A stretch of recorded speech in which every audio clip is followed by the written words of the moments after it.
Welcome to Fix Your Apps. In this video, we'll show you how to sign in MS Excel in mobile, step by step, so you can get started quickly and easily.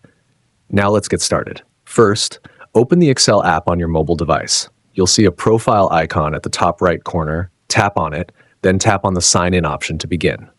Next, enter your email address in the space provided and tap on Next. Make sure the email you use is the one linked to your Microsoft account. Now, tap on the Send Code button. Wait a few moments for the code to arrive in your email inbox. Sometimes it might take a few seconds, so be patient. Open your email inbox, find the verification email, and copy the code. Then, go back to the app and paste the code into the box to verify your email. Once the code is confirmed, your account will be added to Excel on your device, and you're now signed in. You can start using all your files and features right away.